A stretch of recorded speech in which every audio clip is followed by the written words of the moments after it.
for all the time.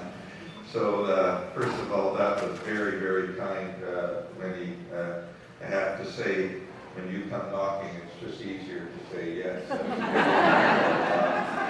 It saves a lot of time. I'm really delighted to be here, and I always seem to follow Joanne in these ceremonies. And Joanne, I must have heard that prayer, I don't know how many times, but every time I do hear it, something more comes to me from it.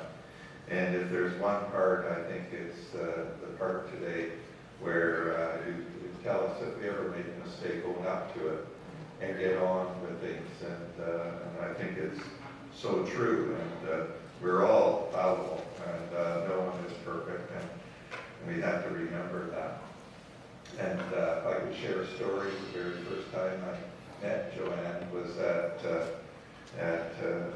when I actually told Joanne, maybe it wasn't the first time, to receive the honorary doctorate. So this is, well, Joanne will tell you it's a true story. But in any event, we're sitting in my office, and I wanted to say to Joanne how proud I was and how special it was for me to ask Joanne to receive the honorary doctorate. And as I'm actually saying to Joanne, and the university and the Senate wishes you to have it on doc, out of the blue comes a hawk, flying at the window, knocking on the window. Joanne then says, her name is Shadowhawk. I said, I believe everything now. I'm convinced. In any event, it's so nice to be here with you this evening, and I'd also like to send a very warm thank you and congratulations to everyone who puts together this week. With so many here, it just shows how important it is from different perspectives. And Winnie, I want to thank you in particular, and Cindy, I saw you come in for heading up the Indigenous Governance Committee, and regards to you for your work on this. And of course, to welcome to Ryerson Dr. Thomas King. During my 10 years, there's a lot of wonderful things that happened, but I think probably at the highest end, or at least in among them, was the day the university was asked to accept an Eagle staff. And as I began to understand the importance of the Eagle staff and what it meant, I began to see the greater importance to it. And then as I began to realize that there isn't very many, if any other university that has been so honored, became even more powerful. And that Eagle staff comes into convocation, every convocation with us. It comes accompanied by the Masons. We have the Mason, the Eagle staff, one before the other and the other before the one as the convocations happen. And then we were presented with the star blanket, and the star blanket now is at the front entrance of the university. And both of those are ways, I think, we say to each other as communities how much respect we have for each other.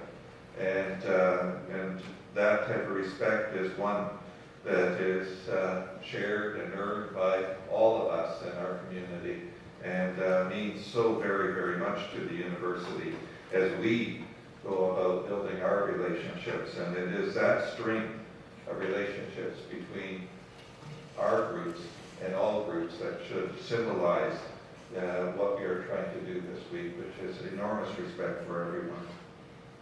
So this week is important because everyone deserves the trust and the confidence and the ability to dream and to see better days for themselves, and to have the confidence that those better days are shared by everyone rather than just a few. So ladies and gentlemen, I'm really deeply honored to always have the opportunity to welcome you, and I want to thank you for that honor. Although it will be the last one, my heart will always be here every Social Justice Week. And I wanted to thank you for giving me the time to say welcome. Thank you very, very much.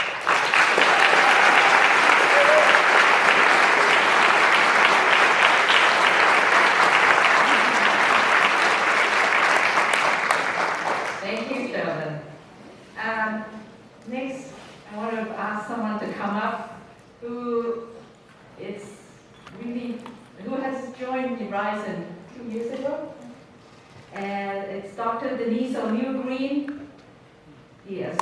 So Assistant Vice President, Vice Provost on Equity, Diversity, and Inclusion. And this is part of, Denise has been a really strong supporter of the week, and every Wednesday of the Social Justice Week we do and Mandela EDI Social Justice Lecture. So I'll ask Denise to do the welcome and explain it.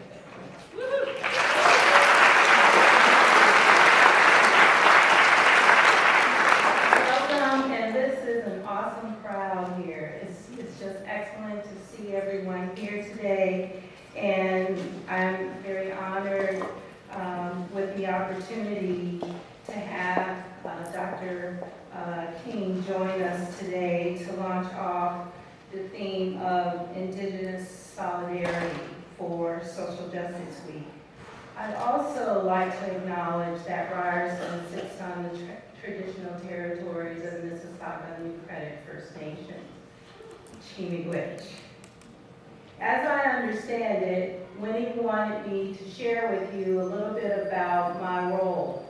As you can tell, it's somewhat of a long title.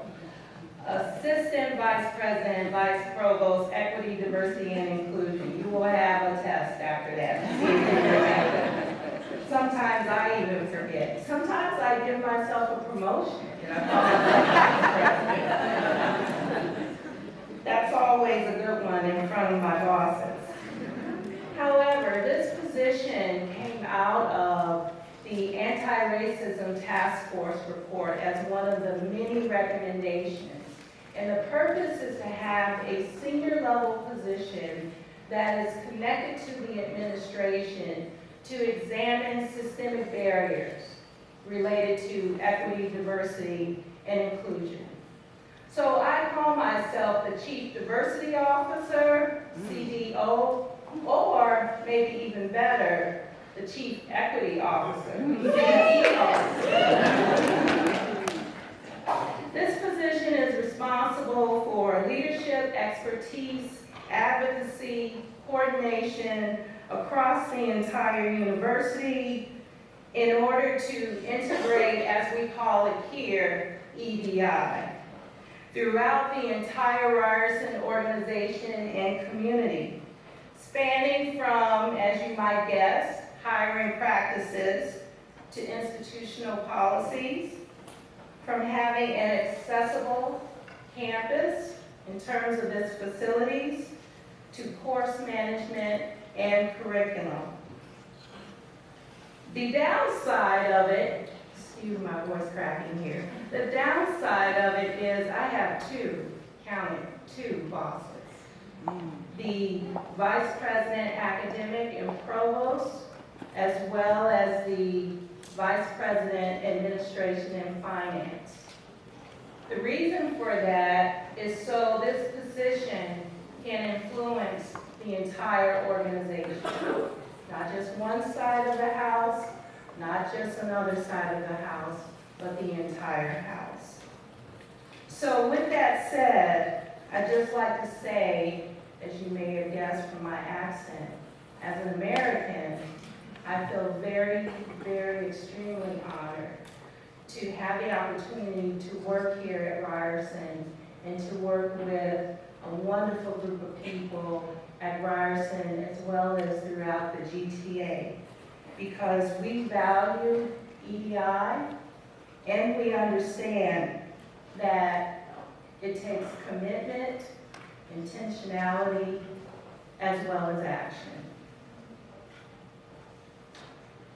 So in welcoming Dr. King, for me it's a particular honor, as one of the first gifts I received when I started here in 2012 was a copy of his book, The Inconvenient Indian, a curious account of Native people in North America.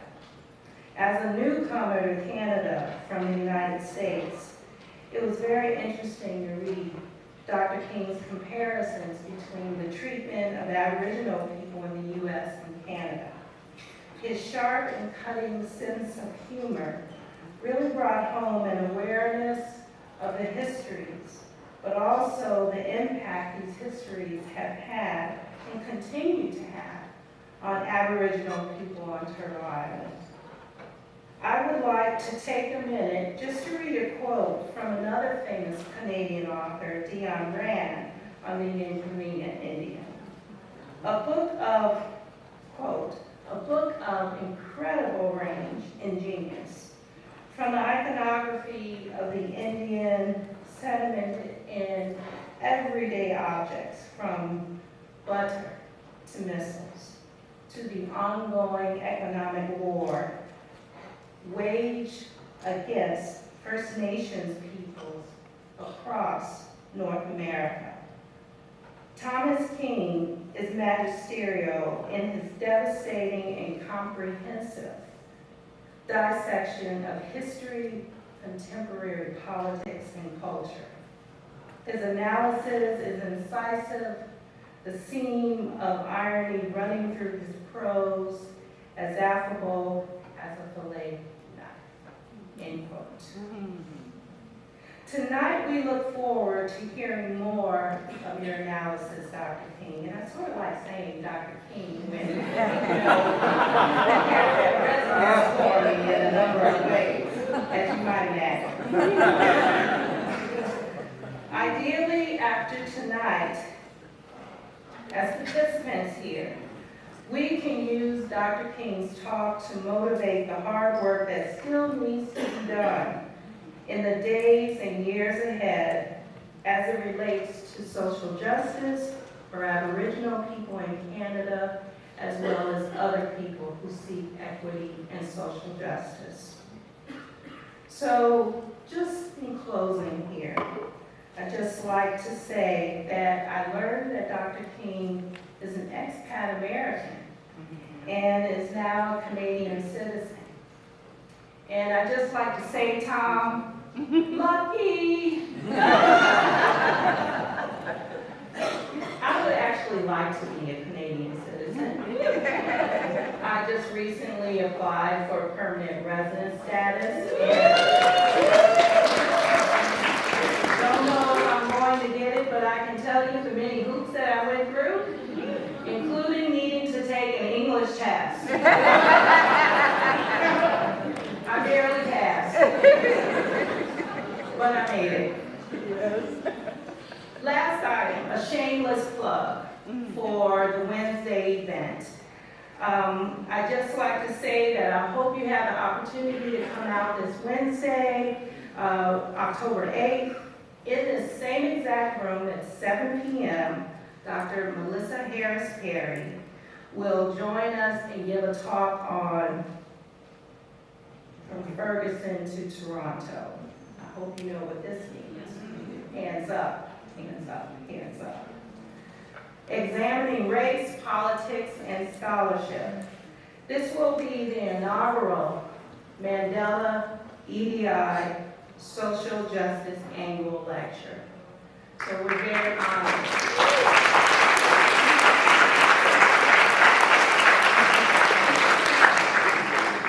We're extremely honored to have one of the keynotes named after Nelson Mandela, as well as the EDI office and its efforts.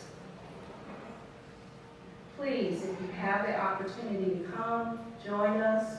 We will also have a reception that will be held at 5:30 before the keynote address, and that will be in Thomas Lounge, in Open House. And you may actually have an opportunity to say hello to our keynote speaker.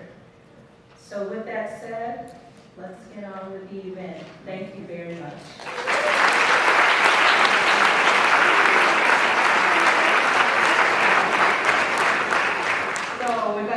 I just wanted, before I'm going to introduce Hayden King, who's the moderator of tonight's lecture and the conversations. Before that, I just want to thank Monica McKay, the director of Ryerson Aboriginal Student Services,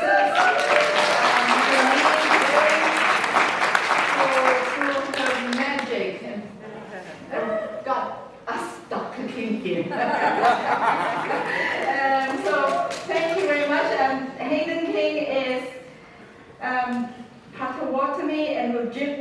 from Beausoleil First Nation.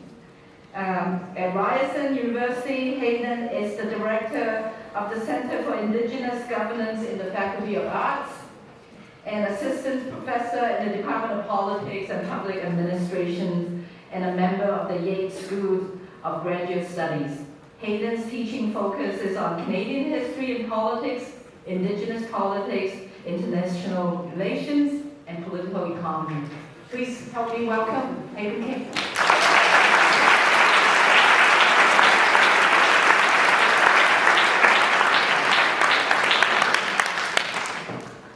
Honey, you get away up. This is a fantastic crowd. It's really heartening to see so many people come out for an event, Indigenous Solidarity, and to hear Thomas King. I think it's a powerful statement to the university on the importance of Indigenous education. So I just want to say that at the outset that I'm very pleased to see you all here. This is going to be the last introduction of the night. It is my job to introduce Thomas King. And I should preface my comments, because I'm going to speak very warmly about Thomas King, and I should preface my comments by saying that despite the fact that we are both Native, our last names are King, and I think we have similar haircuts, we're not actually related. Many people ask me that. So, as I said before, I feel a fair degree of affection for Thomas King, and I think that many writers and thinkers, Indigenous activists of my generation do. Tom's work was some of the first to really kind of penetrate the mainstream and really do it on our own terms, you know, telling stories from a Anishinaabe, from a Nahue, from a Haudenosaunee perspective, which is what Tom did. The fact that he was on my high school English reading list for me was nothing short of revolutionary, in Canada at least. Green Grass Running Water was the first book that I read by Thomas King. And of course, it's not just the fiction that resonates.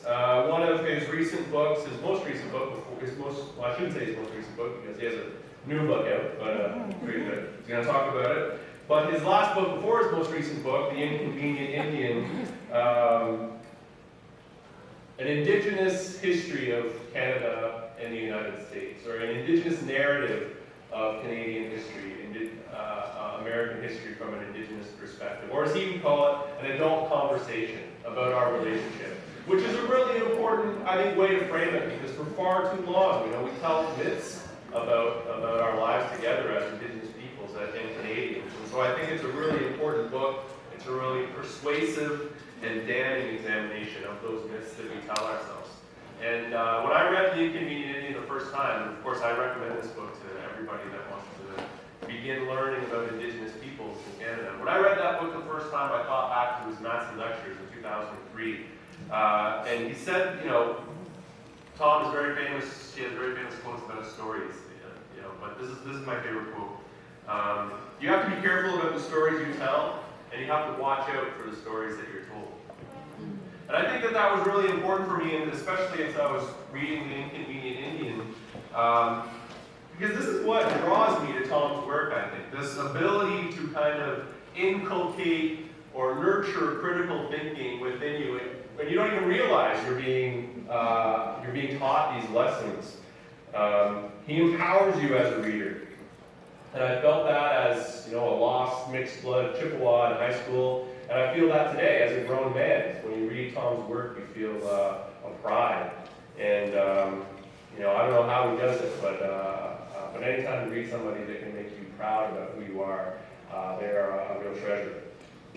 So now that I have thoroughly embarrassed Tom, I'm sure, now I have the honor of formally introducing you to Thomas King.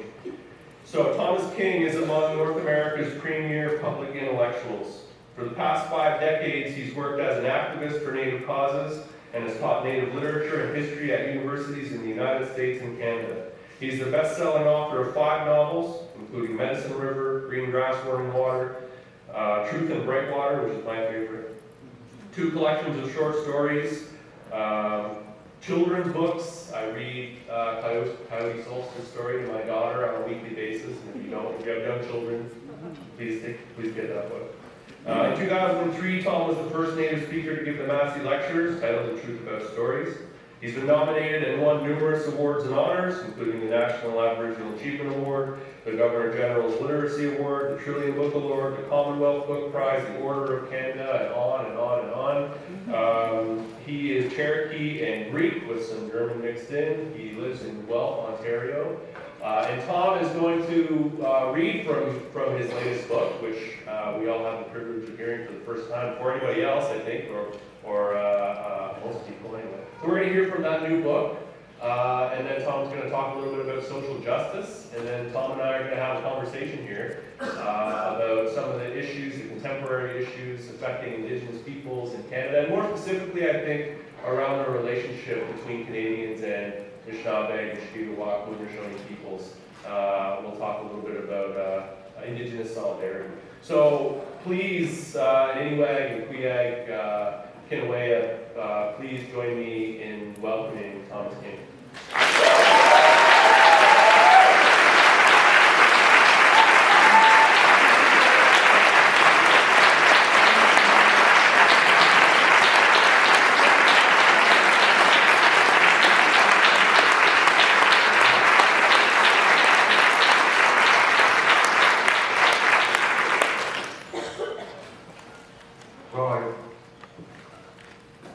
Feel a bit embarrassed. I have no one to introduce. I want to thank Ms. Sutton, New Credit, for letting me come on to their territory. And I suppose the question I would ask is that traditional question, where's the food? As Hayden said, I wanted to read just a kind of a short chapter from the first. I wanted to read the first chapter from the new book. It will get me in the mood for the rest of what I'm going to do tonight. Oh, and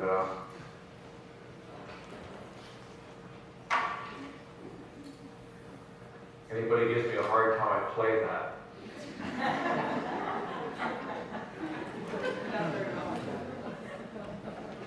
You'll find out. I don't do many novels and I don't do many public events. As I've gotten older, I more or less just hunker down in Guelph and do my work.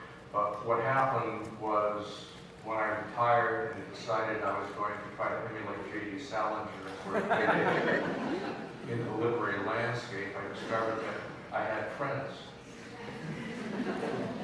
I do. It's not funny. And they call me up and they ask me to do things, and it's pretty hard to say no. So you can blame this all on getting Willie and Drew Hayden Taylor. But that was it. That was their one ask. This is a book that deals with mythologies, both Christian and native. It's a book that deals with the environment. It's a book that deals with the concept of wealth as we define it in a capitalistic world. But most of all, it's a story about a scientist who's made a big mistake.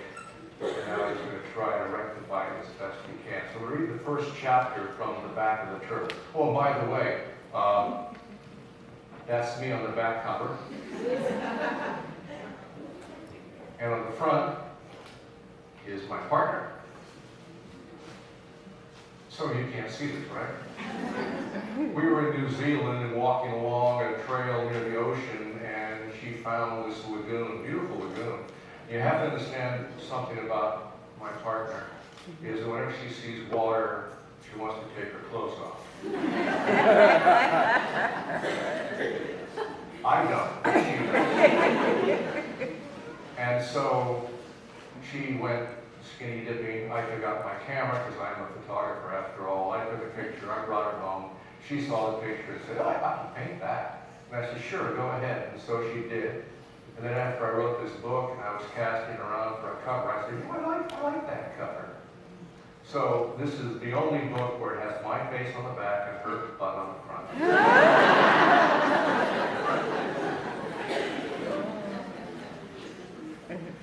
man stood at the boundary of the beach in the shadow of the hanging cedars and listened to the heavy surf running from deeper water. The beach pitched up sharply here, the high sand soft and dry. Further down, the shore was firm and wet, and footprints vanished with each step. He didn't hear the dog until it came bursting out of the ferns and the underbrush. It raced past him, cut a wide arc in the sand and the seagrass, and galloped back, snorting and trembling. There you are. He could build a fire to chase away the cold and the damp. A fire would ease the ache in his hands, and he could warm the drum, turning it over and over until the heat pulled the hide tight against the wood frame. What about it? Would you like a fire? On the far bluff above the beach, the motel star blinked pale blue. At one time, perhaps when the motel had been fresh and crisp, the neon sign had read Ocean Star Motel and vacancy and welcome. But the damp fog and the corrupting salt air had made the sign undependable. He imagined that people strolling the solitude of the beach might find such a sign an irritating presence, but as he made his way across the sand, the four letters that remained seemed oddly reassuring, as though the old motel might mark a place of shelter and safety. He stopped and knelt. The sand was dark and fine, thick, more like clay. He picked up a handful and squeezed it as hard as he could. Then he set it down and watched as it slumped and melted away. Post hoc, he said to no one in particular, ergo propter hoc. Behind him, he could feel the sun roll out of the mountains like a bright wave. He touched the sand again and tried to remember which of the diving animals had brought up the first lump of earth. Muskrat, he told the dog, or maybe it was otter. He stepped into the lapping surf and waited. It would not be long now, and then the waters would part.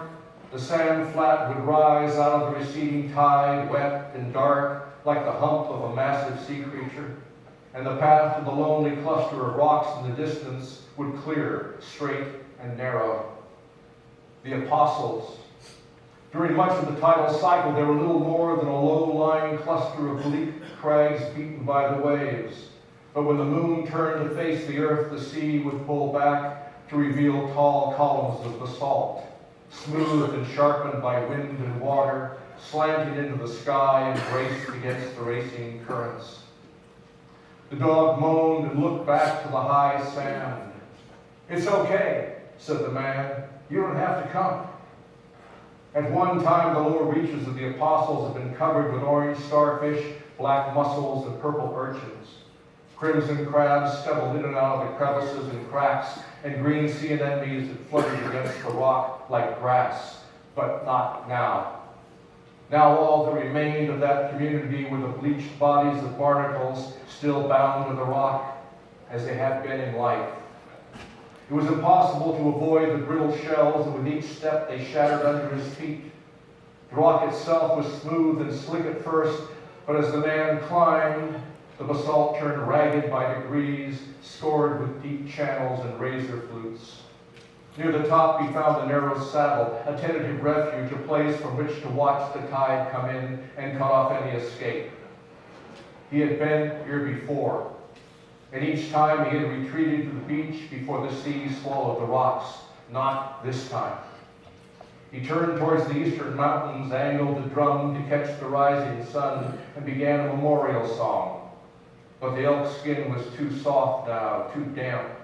The beats slid off, and his voice was drowned in the rushing water.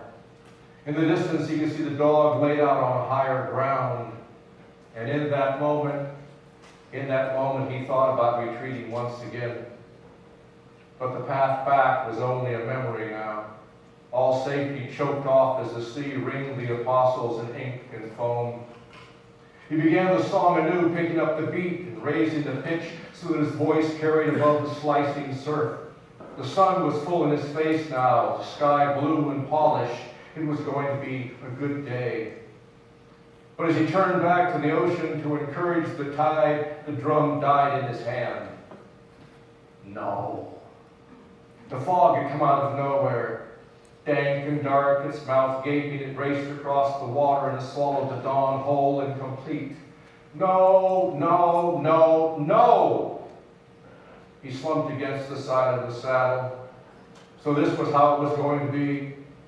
No sun, no blue sky, no last view of the forest and the mountains, just a wet abyss and the pounding thump of the waves. Wonderful. He had wanted sunshine, had no intention of dying in shadows. He had lived his life that way. He wasn't asking for much, a low tide so he'd get to the rocks, a high tide so he couldn't get back, a little privacy and some light so he could see the world at the moment he left it. But here was that wizard fog again, and as he watched the trees and the mountains and the dog and the beach disappeared without a trace. Okay, no sun. So be it. If that's the way it was, so be it. He took off his jacket and laid it on the rocks, a soft cloth and leather jacket, black and tan, with Crow Fair stenciled across the back, above a panorama of teepees and a banner that read, Powwow, Capital of the World. It was a special jacket, strong and powerful, and even Sonny with his endless babble about salvage didn't bother him when he wore it. The photograph was in his shirt pocket. He didn't need to look at it again. He had looked at it countless times. He removed his glasses, stripped off the rest of his clothes, and took up the song once again, stronger this time, aiming his voice into the heart of the fog. But the breakers were having no truck with ceremony. They surged over the apostles and sent him sideways. The drum was soaking now, but it had never sounded better. He had never sounded better. Maybe singing in the fog was like singing in the bathroom. Maybe the acoustics were always better in wet places. The rising tide tugged at him, tried to pull him in. Soon enough, he shouted, breaking off the song and wedged himself tighter into the rock. But not yet. And then he felt it. Something in the water touched him, grasped his leg for a moment, and then it was gone. A small fish probably, or a piece of debris, or maybe something larger, something looking for a meal. He pulled his feet further up the rocks and watched the sea roil below him. At first he didn't see it, saw only the vague shadows of the running tide, and then there it was. A hand thrust out of the water, then an arm, fragile, a slender branch caught in the flood, and then a pool of black hair floating around a child's face. He quickly shifted his weight and reached for the arm just as the wave broke over his back and sent him sprawling. The salt water rising in his nose and mouth like blood, the water burning his eyes. Two more waves broke against him before he found the child again, closer this time, almost at his feet. Hang on! He caught the arm awkwardly, his own shoulder twisting with a strain as he waited for the water to float the child closer to the rocks. And then he arched his back and pulled hard in one long motion. A young girl, thin as tin, cold and naked like him. It's okay. He gathered her in his arms so she wouldn't slip away. It's okay. He could feel her shaking and he wished he had something warm to wrap her in, but his clothes were gone, washed off the rocks, except for his jacket. It had been wedged into a crevice. The leather was sopping and cold, but he draped it over her anyway, hoping it might provide some protection from the wind and the spray. He rocked the girl gently, trying to comfort her. It's okay. The waves came faster now, with hardly enough time between each surge to catch a breath. And in that moment, the girl turned and tried to break free, holding her arms out as though she wanted to return to the water. No, no, he said softly, pulling her back. No. She pushed away again, reaching down into the foam, just as another wave slammed into the apostles and flung the both of them backwards. Son of a bitch! The basalt cut into his shoulder and thigh, and he could feel the blood run warm on his skin. He had only one arm around the girl now, but as he struggled to regain the saddle, he saw a second body rise out of the swirling water. Stay here. He lifted the girl onto the saddle, forced her arms around the rock, and quickly slid down the side of the shaft, searching for a ledge he could stand on. "Here!" he shouted. "I'm here!" And suddenly the sea was alive with people. He caught a young boy by the hair and dragged him to the rocks. There was a young girl and an older woman, another wave and an old man, 2 young men, all naked and cold, their mouths filled with water, their eyes wild with life. Patiently, his arms and back in agony, he caught each one in turn until there were a dozen souls clinging to each other as the surf thundered around them.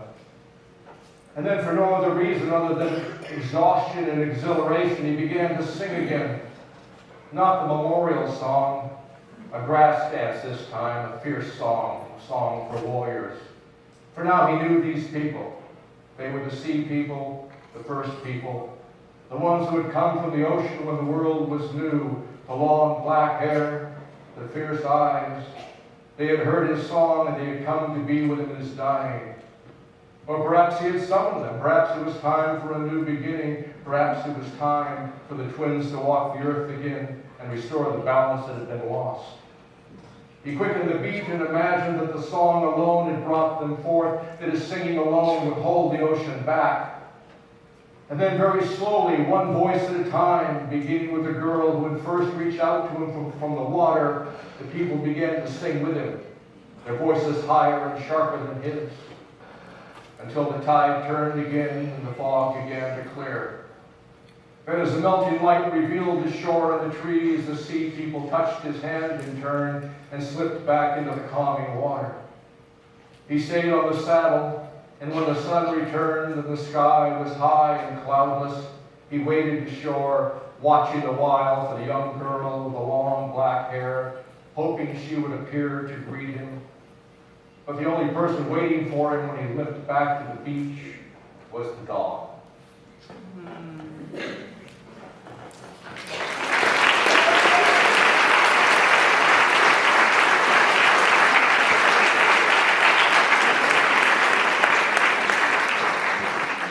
Now, if you just give me a second, okay?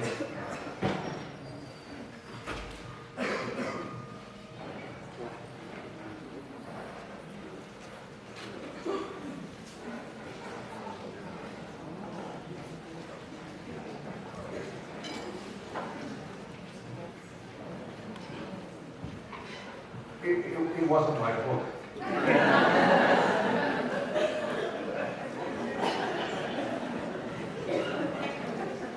If it seems as though I'm hunched over at the podium, podiums are a curse to me because they're never tall enough. I always wish they'd make them with a pneumatic thing that I can just pump up until it gets the height. And when you get older, let me tell you, all of you young folks out there, as you get older, the distance that you can read at. For those of you who know my work, Dead Mill Cafe, Green Grass, Running Water, The Inconvenient Indian, and now my new novel, The Back of the Turtle, you know that I generally deal with North American Native people. Partly it's because it's who I am, partly it's because it's what I know, if I know anything. And partly it's because I've been arguing the case for Native people and Native rights for so many years, I don't know what else to do. Sadly, if I'm being honest with myself, all that effort, all that zeal, all that energy hasn't had much of an impact on the way that Canada and the U.S. deal with Native people. This stasis is not due to a lack of determination on the part of Native communities and Native leaders, nor is it due to a lack of interest and goodwill on the part of many non-natives. In the 60s and the 70s, when I was far more active than I am now, both of these groups came together on numerous occasions to support and lobby for the various causes that came along. And the same is true now. While Idle No More was led by Native communities, it had good support from non-natives. As in those earlier years, people came out to stand with us. And yet in both instances, nothing much changed. There were promises made and promises forgotten, as there always are. There was an apology that made for excellent television and little else. Just the other day, Canada became the only United Nations member to reject the landmark Indigenous rights document that even the U.S. signed off on. Evidently, Prime Minister Harper didn't like the, quote, free, prior, and informed consent phrase in the document, which he has misinterpreted, probably on purpose, to suggest that Aboriginals under this agreement would have some sort of veto. As if. And then there's a pipeline that Ottawa's trying to ram through native land, but that's another story. My original plan for this evening was to present a lecture on Native history and Native rights, to reflect, as it were, on the past and Canada's future. But being the contrary I decided instead to take a look at the society we've created here in North America and to talk in vague terms about social justice. We can chat about the past and futures in the Q&A to follow this with Hayden. You see, after all these years, it has recently occurred to me that complaining about the treatment that Native people in North America receive is a useless exercise unless we first try to understand why non-natives treat non-natives the way they do. Why whites treat fellow whites so badly. Bear with me, I might be able to pull this off. A number of years ago, my partner Helen Hoy, the famous Helen of the front cover, my partner Helen Hoy invented a fictional institute that she called, ready for this, the Institute to Confound and Demoralize. Okay, that's hers. I know you've heard of it. It's hers. Or ICD for short. It was her way of dealing with the contradictory studies that pop up from time to time, studies that endorse or dismiss things that have been endorsed or dismissed. You know the ones I'm talking about. One study will say that red wine is good for you. Another study will say it's not. One moment chocolate is good for you, the next moment it isn't. Coffee cures high blood pressure. Coffee causes high blood pressure. Coffee lowers blood pressure. Blah, blah, blah, blah. The Institute to Confound and Demoralize. Now, don't tell anyone, but Helen actually keeps a cardboard carton next to her desk. And every time one of these studies shows up, she prints it off and drops it in the box. She also tosses in articles of all sorts of other interesting things. And I guess the idea is that if I ever decide to write another nonfiction book, the Institute to Confound and Demoralize will be my first stop. So as I set out to prepare the talk for this event, I decided to go through that box to see if there was anything I could use. And as luck would have it, there was. My first find was an article about the National Football League. The title of the piece was NFL Under Fire. And given the issue of spousal abuse in sports, an issue that's currently making the rounds of talk shows, I thought the article was going to be about that, but it wasn't. The article was about the league and its financial structure. Turns out, and I did not know this, some of you might, but I did not know this. The National Football League makes about $10 billion a year in revenues. $10 billion. But that's not the surprise. The revelation was that all those profits are tax-free. Because under current U.S. law, the National Football League is treated as a tax-exempt, non-profit organization. What, this is news? It's not, of course. It's a private, for-profit business that simply doesn't pay its fair share of taxes. Of course, someone has to, and under the current situation, that tax money comes from the public purse. As a sideline, I should tell you that the head of the National Football League makes about $44 million a year for his good work. Now, I like money. I like the comfort and convenience and the security they can buy. But I'm here to tell you that in a civil society, no one is worth $44 million a year.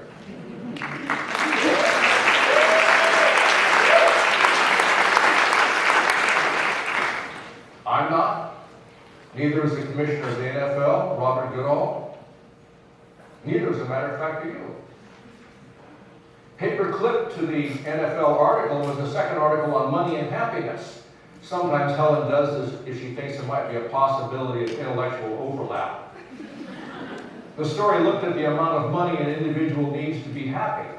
That figure, by the way, is $78,000. After that, the study argued satisfaction and happiness didn't improve significantly.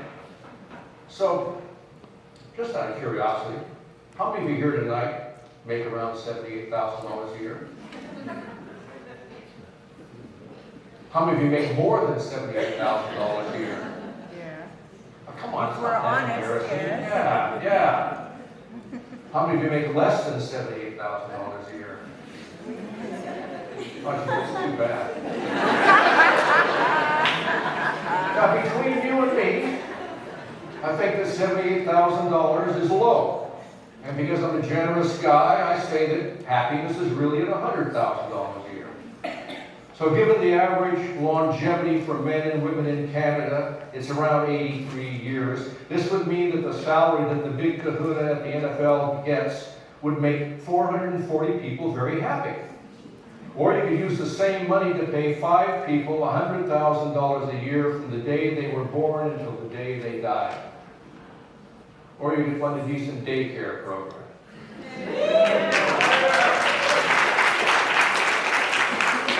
Or support the fight against child poverty. I'm sure that the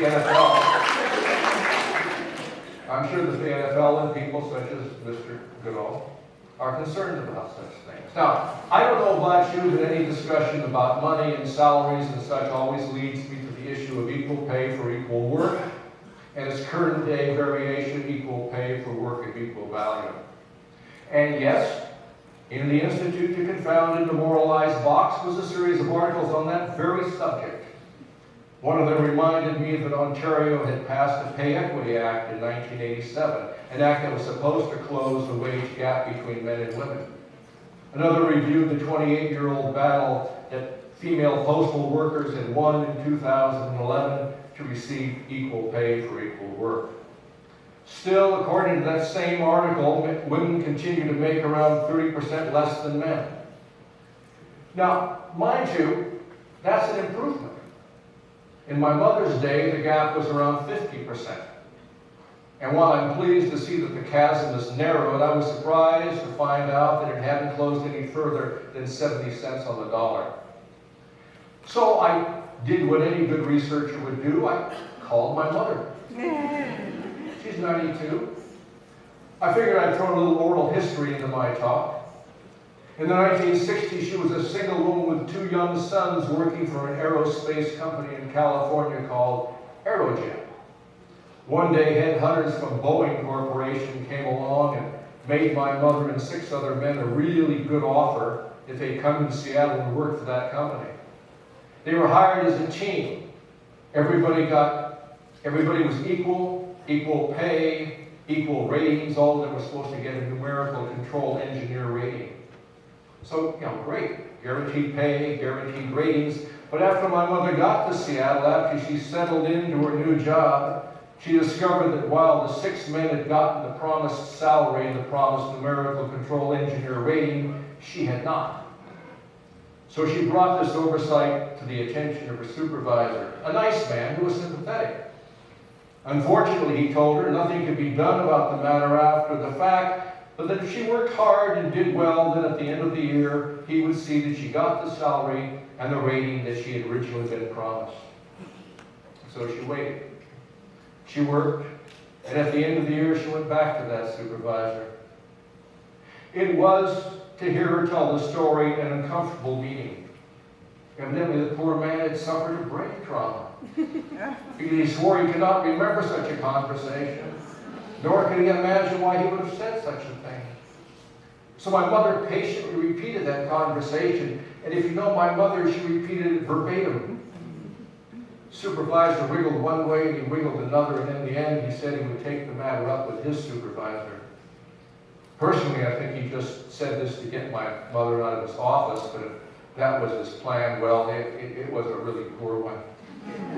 She waited a month and went back to see him, another meeting, another excuse, more waiting, another meeting, another excuse. Finally, he told her that he was willing to write her a really good performance report along with a recommendation that she get her promised salary and her promised rating. Only there were more important things on his plate at the moment. He wouldn't be able to get to it until later. A little over 2 years after she had arrived in Seattle with those firm promises in hand, she did get the salary, she did get the rating. But that wasn't the end of it. Each year of business at Boeing had been good. Some of the better numerical control engineers got bonuses. Of the members of her team, she was probably second or third in terms of competence and productivity. That year, the top man got a bonus, and 2 other men who were below her got bonuses as well, but she did not. The supervisor was a different man at this point, a Mormon, a bishop in his church. I'm telling you about his being Mormon, she told me on the phone, so you understand the correlation between economics, religion, and gender in America. Anyway, she asked about the bonus, pointed out that her performance was better than the 2 men who had received bonuses, and the supervisor told her with a straight face that he hadn't put her in for a bonus because she's a woman and as such didn't need it. My mother pointed out she was a single mother raising 2 boys, though in truth, by then Chris and I were more or less raised. I had just come home for 3 years in Australia and New Zealand. My brother was in Vietnam trying to survive that ill-begotten war. My mother's supervisor did not suggest that she would be better off married, though I imagine that's what he thought. But I was surprised that he would tell her out loud that she didn't get her bonus because she was female. So, times have changed. You can't say something like that anymore. You can think it, you just can't say it. The sad thing is that these attitudes haven't really changed all that much. The work done by women continues to be undervalued and underpaid, while the notion that women are accessories to men continues to roll along. Why else would Target, the U.S. department store giant lately come to Canada, think that their idea of pajamas for toddlers was in any way appropriate? At a Waterloo store, boys' pajamas are being offered in battleship gray with a Superman crest and a caption that reads, "Man of Steel," while the girls' version is available in bubblegum pink with a similar Superman's crest and a caption that declares, "I only date heroes." Really, can we spell appendages? And while we're on the subject of wages and money, we should trot across the street and look at the gap between the rich and the poor. Because as it happens, Helen has collected quite a number of articles on this subject. And here's where the Institute to Confound and Demoralize came into its own. Every article had a different set of figures. One showed Canada with one of the worst gaps between rich and poor among industrialized nations, while another showed that our gap isn't really as bad as Russia at 49%, or Mexico at 53%, or South Africa at 57%, or Brazil at 60%. Most of the articles lamented the causes: globalization and the loss of jobs to countries with a cheaper workforce, the rising cost of education and how this has closed the universities to the poor, along with it the possibility of upward mobility, the assault on labor unions, the elimination of a long-form census, the massive cuts in income support programs, and the refusal of the Conservatives to raise the minimum wage to a living wage, though the Liberals haven't been any better. None of the articles used the word greed, but there was one I particularly enjoyed that suggested the most effective strategy governments employ to reduce the number of women and children living below the poverty line is to lower the line. Yeah, that'll work.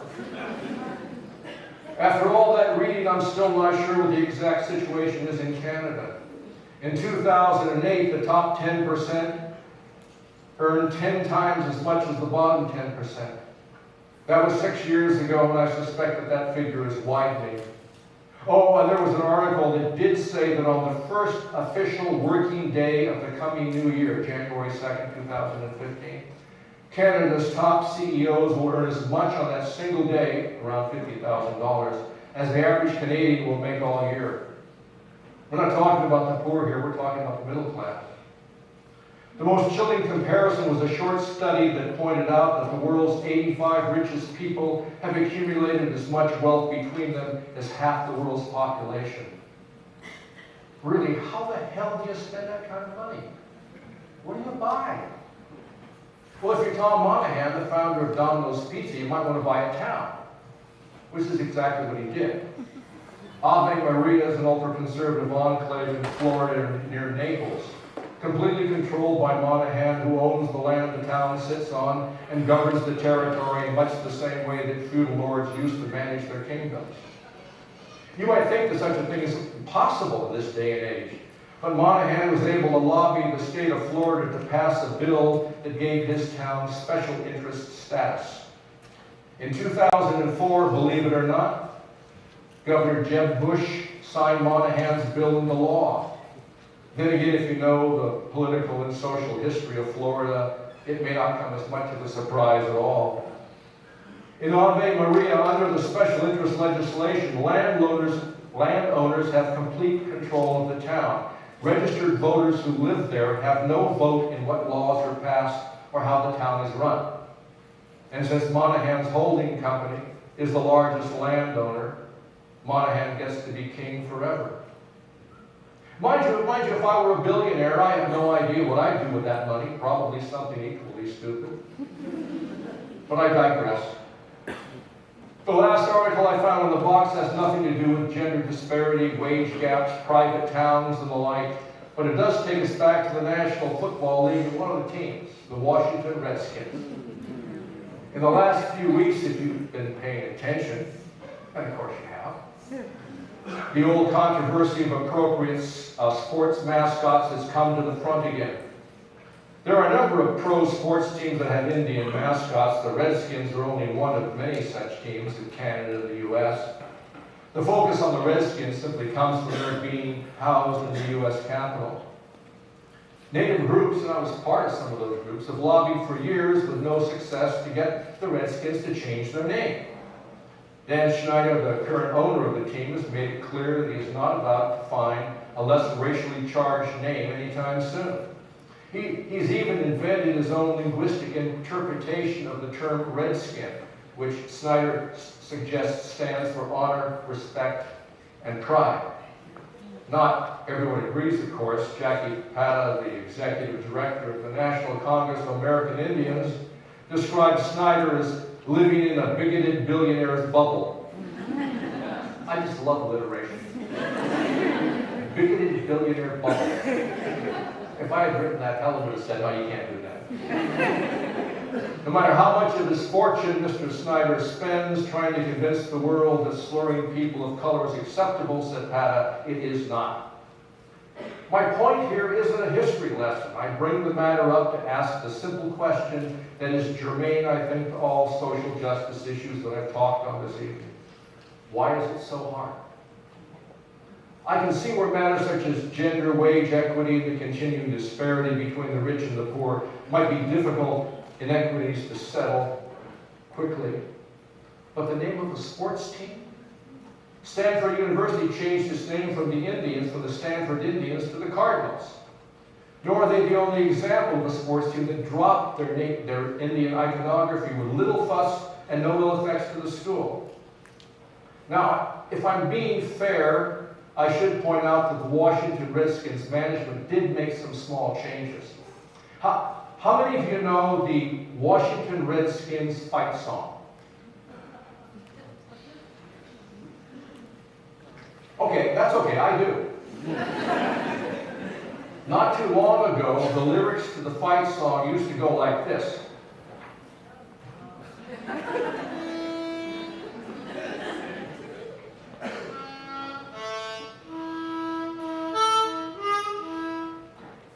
Ready? Hail to the Redskins, hail victory, braves on the warpath, fight for old DC. I can't sing very well. Now there's a instrumental interlude in there, and when the song comes back, it drops into a minor key, and you get that cartoon Indian beat of hum, hum, hum, hum, hum, Woody Woodpecker and Bugs Bunny and those cartoons. And And the song continues. Scalp 'em, swamp 'em, we will take 'em big score. Read 'em, weep 'em, touchdown, we want heap more. Fight on, till you have won, sons of Washington. Rock, rock, rock, rock. The team has dropped the scalp 'em and the rest of the verbs, though the terms Redskins and Warpath remain in place. So why is it so hard? And if it's this hard to do something so remarkably simple as change the racially charged name of a sports team, how can we as a society hope to successfully tackle the larger problems that face us? And since I don't have the answer to that question, this is where I sit down and someone else gets to stand up.